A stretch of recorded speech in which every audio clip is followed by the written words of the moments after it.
had a stroke, for example, relearn how to walk with a physiotherapist and doctors, etc. And that sells very well. We're very happy. It's called Atalante. And then we realized 5 years ago, okay, this is the first humanoid robot on the market. There were Boston Dynamics.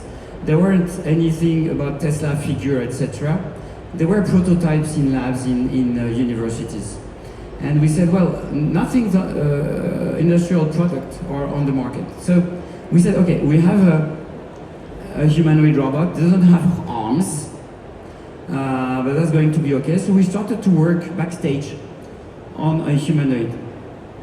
The reason why we started to work on a humanoid is that Oscar and Thibaut, they have weak arms, weak hands. So they can walk in the exoskeleton, but for most of their daily life activities, they need an aid. Usually it's a human, it could be a robot. Human aids are getting more and more rare. Demography makes that they won't have aids in the future. Same for old people, there will be more old people and less aiding humans.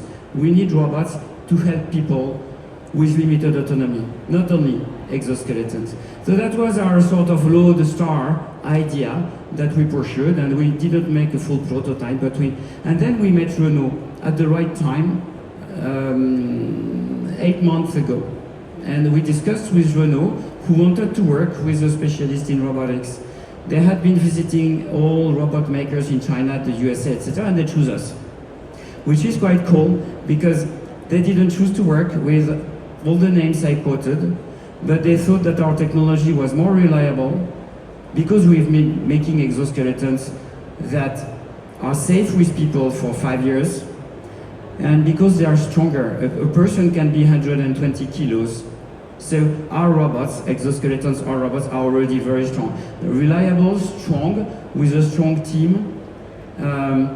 And they chose to work with us. So yes, we have this partnership with Renault to develop humanoids, firstly in factories.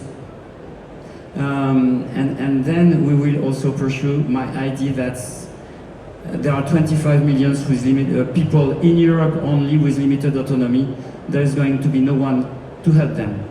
So there's 25 million robots out there. It's not tomorrow, the technology is not there yet, but in 5, 6, 7 years we can have them.